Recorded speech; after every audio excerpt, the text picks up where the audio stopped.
E aí, tudo bom?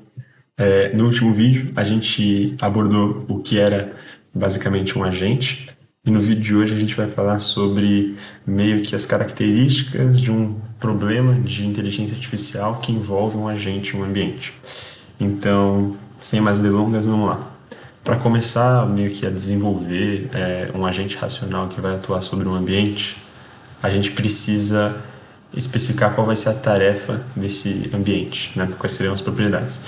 E para isso a gente tem que especificar quatro coisas principalmente: qual vai ser a performance que nós vamos utilizar, qual vai ser o ambiente que a gente vai estar atuando, qual vai ser os atuadores que vão estar executando uma tarefa nesse ambiente e quais vão ser os sensores que vão estar percebendo esse ambiente. E então, por exemplo, nosso cenário do exemplo do aspirador de pó. A gente sabe que a nossa performance poderia ser eu querer aspirar mais rápido ou então eu querer limpar com melhor qualidade. Isso seria a nossa métrica de performance. O ambiente seria a casa ou o quarto, a sala que esse robô estaria limpando. Os atuadores seriam justamente ali o aspirador que ele tem embutido nele, que vai ser o que vai sugar a sujeira. E os sensores seriam, né, os sensores que esse mesmo robô tem, que percebem se o ambiente está sujo ou se o ambiente está limpo. Então, basicamente, é assim que a gente descreve, né, um sistema para saber como está atuando nele, para poder resolver um problema com inteligência artificial. E a partir disso a gente consegue também colocar outras características que são importantes de serem analisadas. Que, e basicamente para começar a falar sobre elas, acho que a primeira é sobre a observabilidade de um sistema. Então, um ambiente ele pode ser completamente observável ou parcialmente observável. Isso basicamente diz o quanto que um agente é capaz ou não de detectar o ambiente por completo.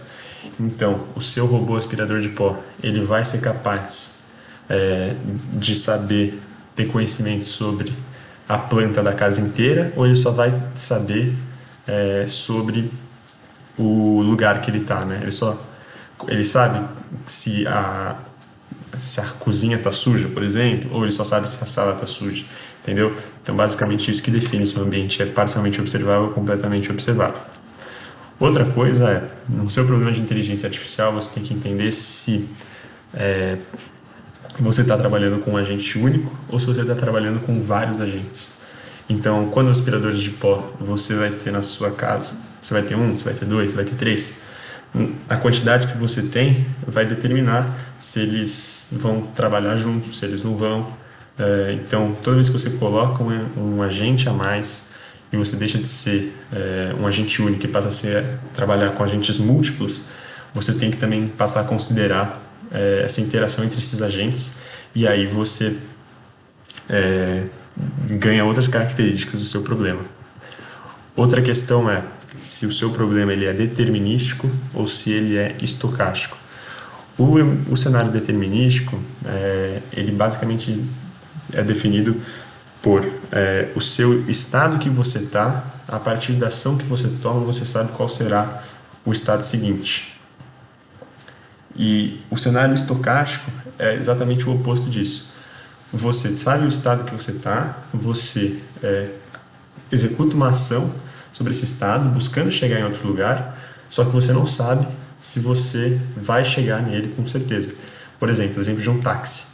Você sabe que se um táxi, num cenário determinístico, o táxi, sei lá, está parado, pisa no volante, executa uma ação, ele vai chegar em outro lugar em tanto tempo. Isso seria o cenário determinístico. O tempo sempre seria o mesmo. Na prática, esse cenário ele é mais estocástico. Por quê?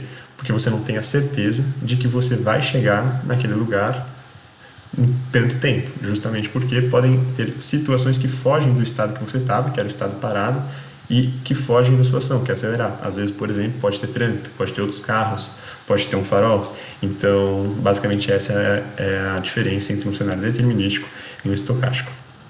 No seu problema também, ele pode ser episódico ou ele pode ser sequencial. O episódico basicamente diz que para toda ação que você tomar, isso não vai afetar os cenários posteriores. E para o cenário sequencial, significa que cada ação que você tomar vai implicar em alguma consequência daqui 10 ações. Então, por exemplo, se eu quero classificar uma imagem de um cachorro, se eu classificar uma, se eu classificar duas, se eu classificar três, 10 imagens, um evento não interfere o outro, porque o meu classificador não está mudando. Então, se eu classificar uma imagem agora e uma depois, não vai mudar nada. Agora, por exemplo, num jogo de xadrez, se eu mover uma rainha, na jogada seguinte tudo vai ter mudado. E nas próximas jogadas isso vai ter mudado mais ainda. Então, acho que essa é basicamente a diferença. Existe no cenário episódico uma ação não interfere no futuro das próximas, e no cenário sequencial uma ação interfere sim no futuro das próximas e às vezes pode interferir muito. Outra coisa é, se o seu ambiente, né, se o seu problema ele é discreto ou contínuo.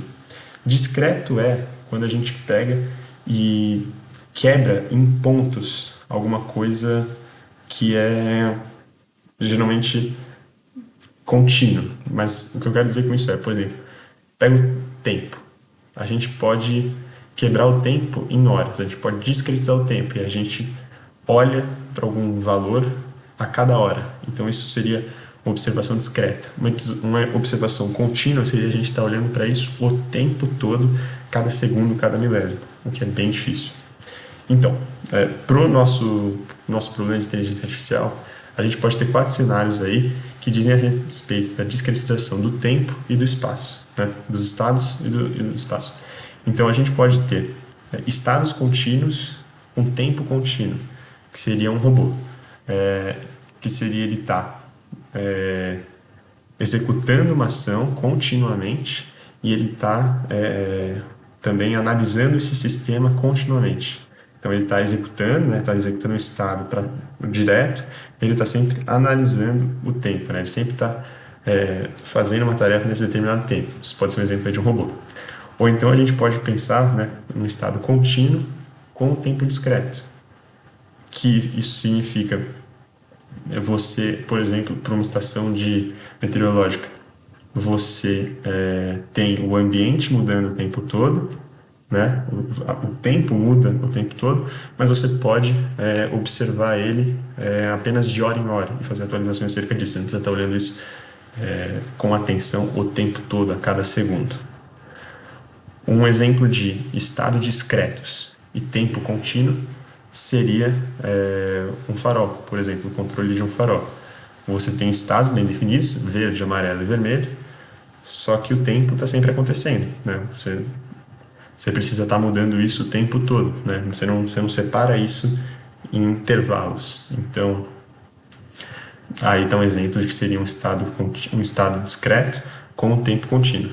E por fim, né, um estado discreto com um tempo discreto, né, é justamente o xadrez, em que você tem posições bem definidas e que o tempo também é discreto. As movimentações acontecem em determinadas etapas.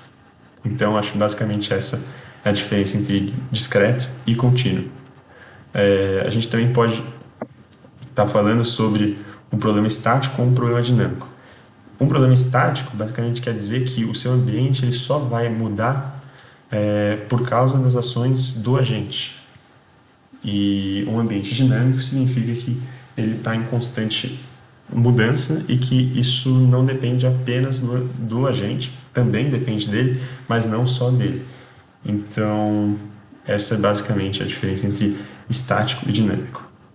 E por fim, né, o seu ambiente ele pode ser conhecido no seu problema ou ele pode ser desconhecido. Um ambiente conhecido implica em dizer que o seu agente vai saber o resultado das ações, ou então pelo menos as probabilidades.